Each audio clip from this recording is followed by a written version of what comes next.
This is the day, this is the day that the Lord has made, that the Lord has made. I will rejoice, I will rejoice and be glad in it, and be glad in hallelujah. This is the day that the Lord has made. I will rejoice and be glad in it. Oh, this is the day. This is the moment that the Lord has made. Every hour, every day is a time to glorify God. Because if He has not brought it to pass, if He has not made it, we couldn't have gotten another day. And so we rejoice in everything that God has made. Every passing day is a day to return our thanks and praises, our lips offering to Him. May His name alone be highly exalted. Thank you, King of Kings. Thank you, Lord of Lords, for this day, this hour that we have to bring up Lynn's inspirational study before you. Father, we ask you take preeminence, teach us, direct us, guide us, grant us the wisdom and understanding of your words.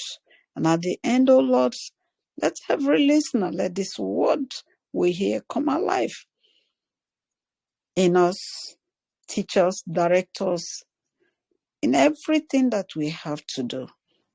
That at the end, O Lord, it will be well with each and every one of us.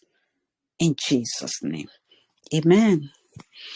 Brethren, today we are looking at 1 Samuel chapter 8. And I read.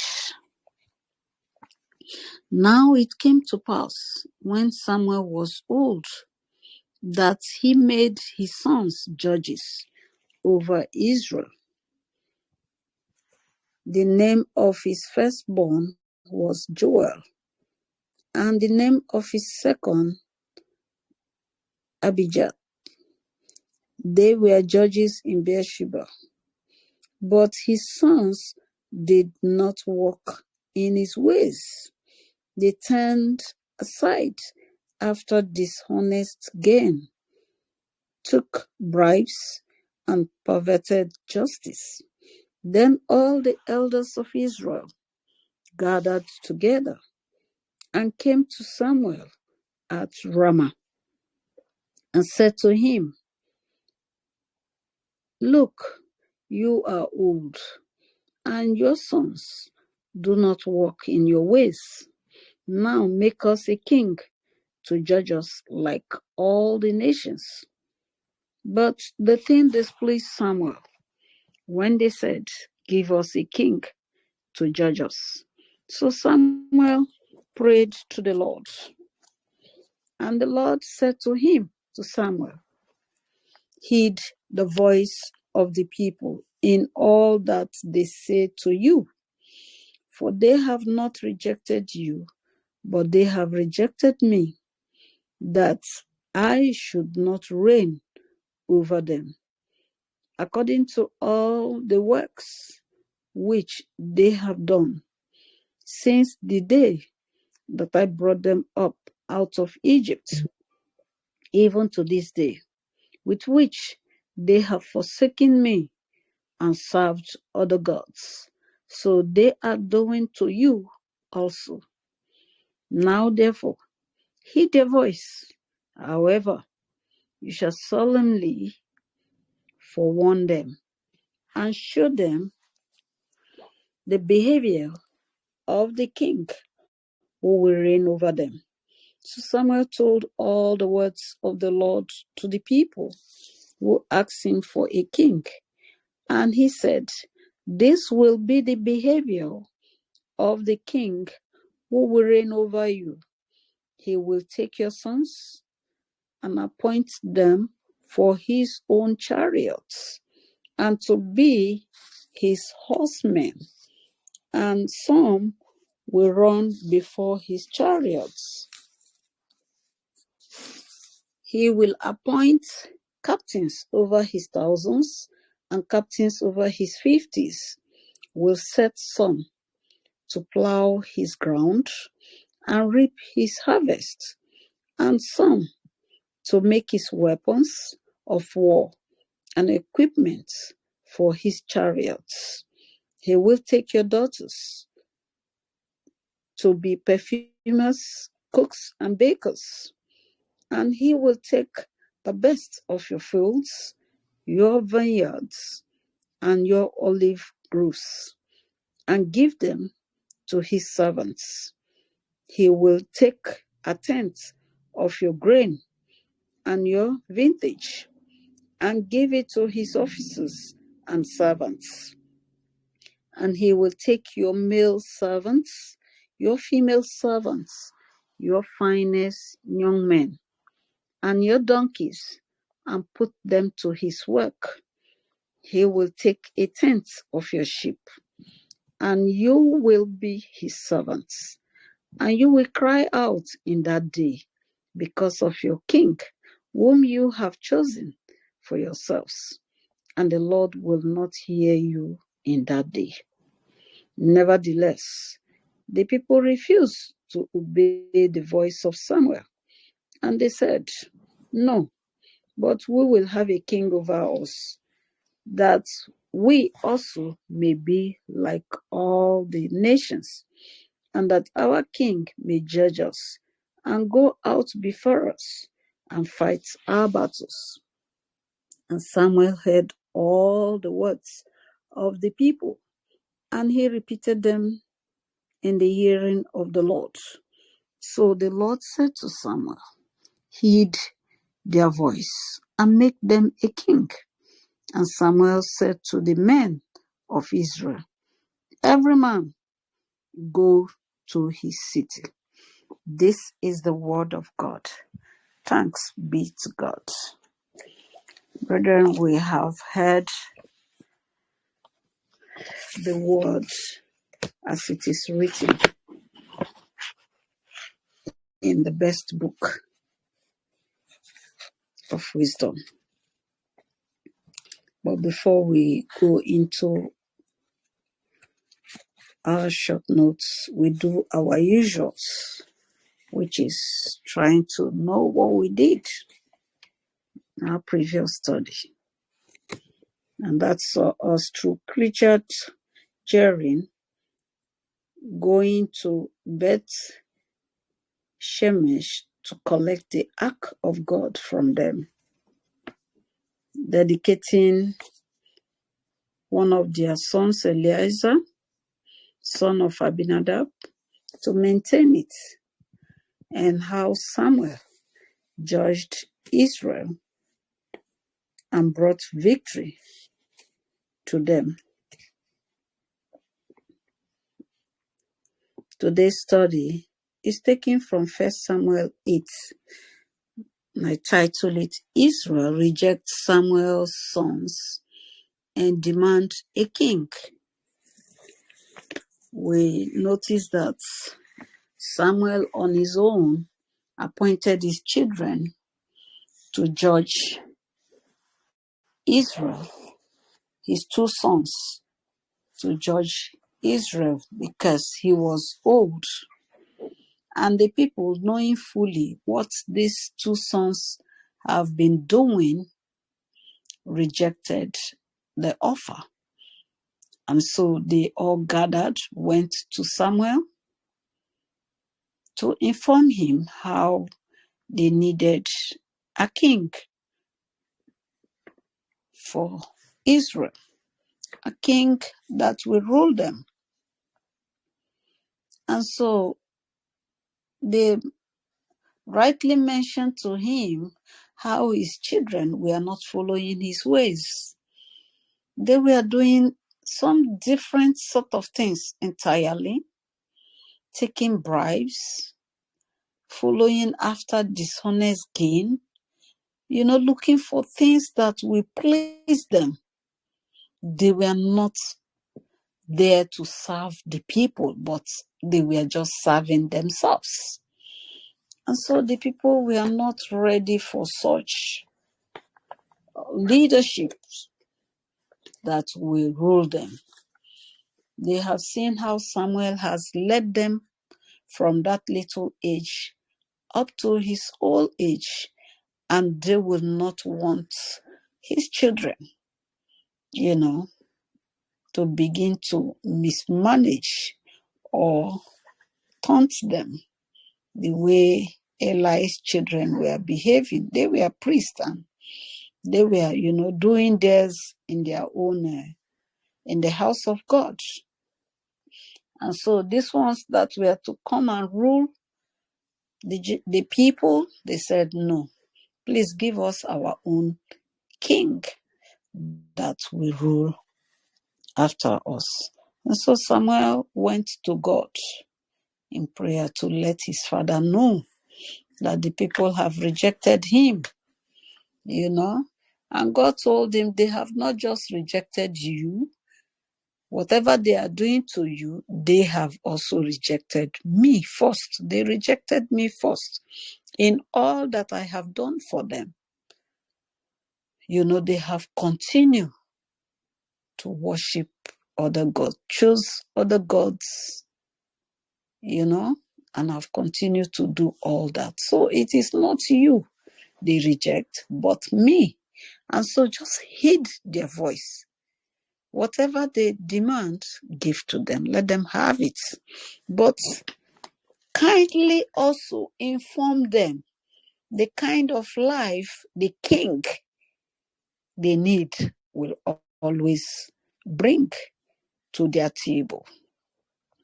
All that he will do, how he will take their children and use them for one thing or the other.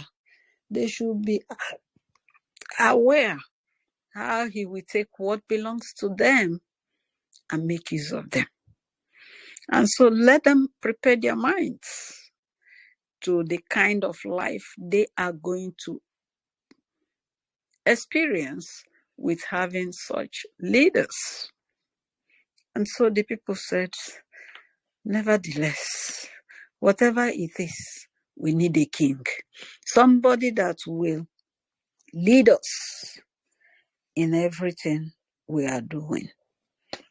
Somebody that will go ahead if there is a battle, if there is anything going on, somebody that will stand for us, just like every other nation. Like I used to say, the Israelites, they love to copy. They love whatever thing they see, they like to do it and abandon their own traditions. And so this is what they saw. Other people have leaders. They have somebody that is standing in when things happen. And so they need their own, like every other person. They don't want God to continue to be their king. They want a physical king that they will see.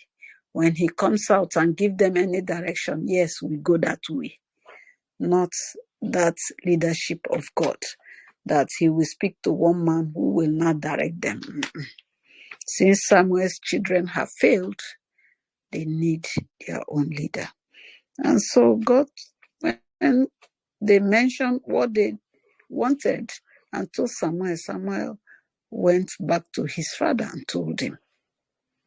And God still told him, heed their voice, give them what they want. And so Samuel has nothing to do but to send them back to their various places so that he will now wait on God to direct him further on that issue. You know that Samuel cannot take decision on his own.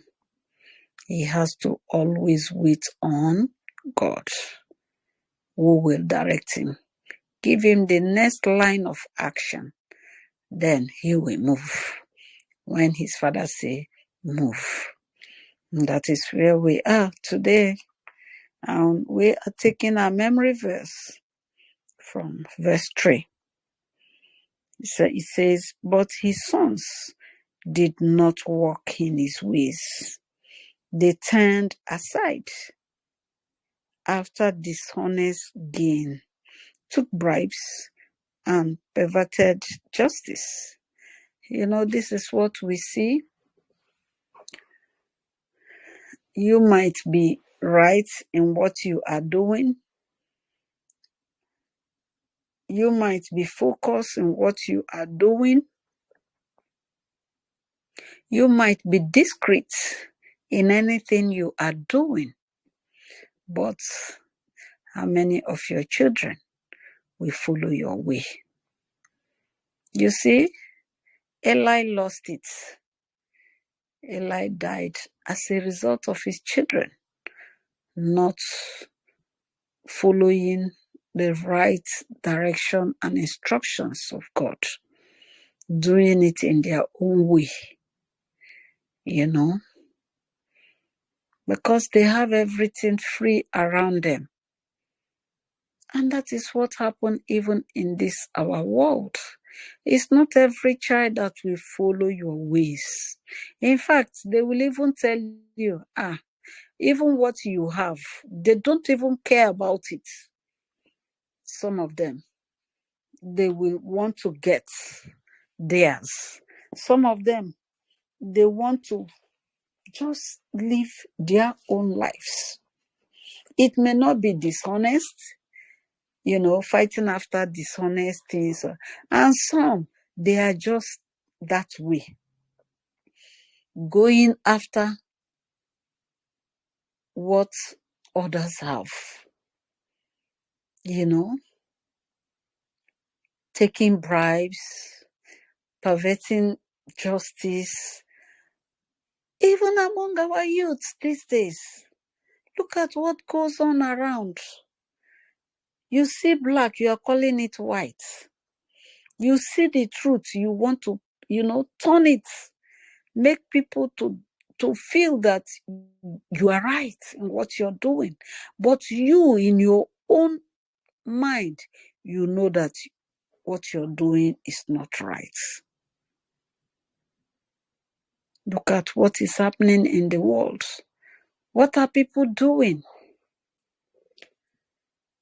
Turning the right thing and making it seem as if, it is wrong. Perversion in every way. It is only God that will help us in this world that we are living. Because exactly this is what is going on everywhere. If you're able to get your children in the right direction, thank God. Thank God. And pray they remain. Pray they remain in knowing at all times what to do and doing those things that are right and pleasant, before men. Because it is when you are able to do what is right before men that you are doing it for God. He stays there and sees what we do, what we say, what we are thinking.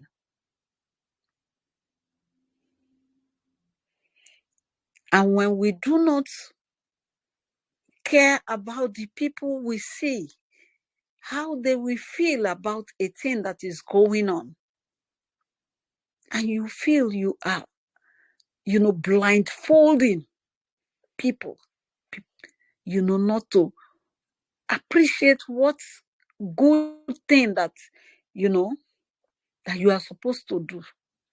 Don't think that they don't know.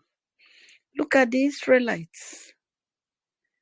During the children of Eli, God has to come out. They have kept close eyes because they know that God, they were doing things that were against God.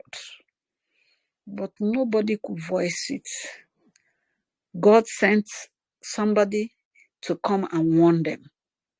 Yet, they did what? They did as if they didn't hear anything. Their father called them to action. They failed to heed. And what happened? The wrath came. And when the wrath came, it came upon everyone. And so we just pray. Samuel might be displeased about the report of his children. But I believe he knew what these children are doing and must have kept a blind eye to it. Or he must have tried to correct them, and they too have failed to heed. And he has already made them judges. Making people judges, you are still their father. One way or the other, you will know what they are doing. Did you render any advice to these children? I know that even when you try to advise them, they don't listen. Some of them. But some will still listen. And there is no way the two of them will make their father to, completely lose out. The good leadership he has enjoyed with God. The good movement he has enjoyed with God. Does he think the people are blind? Does he think the people cannot speak up? The people have spoken, and God said, heed their voice. And so that is where we have to close the curtains for today. Samuel has to heed their voice, and he has to get a king that will lead the Israelites. The first time we are going to talk about kings leading Israel. It has always been judges. After one, another comes in. After one, another comes in. But this time around, we are going to have a king because there is a prophet in the land. Thank you, mighty and everlasting Father. We want to thank you because you know it all. Even when we cannot do anything, when our children are erring, we try to see what we can do. But these children, they want to live their lives. They want to do what they feel is best for them. Father, we are just praying and asking that your direction, they will never miss your direction. And always see the good area of life that will be pleasing in your own sight and in the sight of your children or in the sight of the world. Because whatever lives we are living, eyes are on us. We like it or not. People are watching, people are talking, people are seeing whatever anyone is doing. And when your children are not following, are not doing those things that are right before men, they will always stand to reject whatever thing we are doing. Father, we just pray that you will help our children. They may not walk in our ways, but it is not to walk against the people that you have made on this earth. And that is why we ask for the right spirit to continue to live before you. In Jesus' name, amen.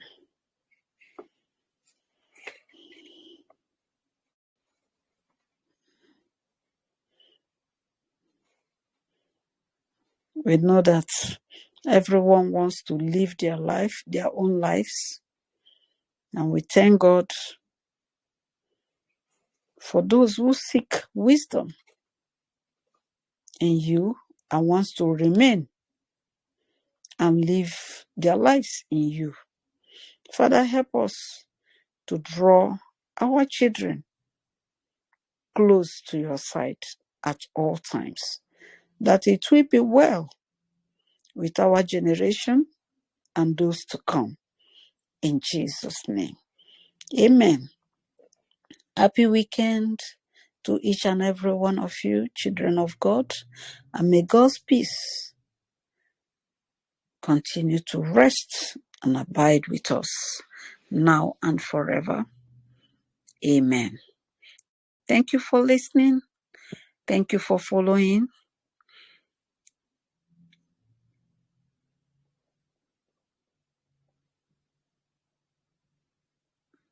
And may the good Lord continue to be with us now and forever. In Jesus' name, amen and amen.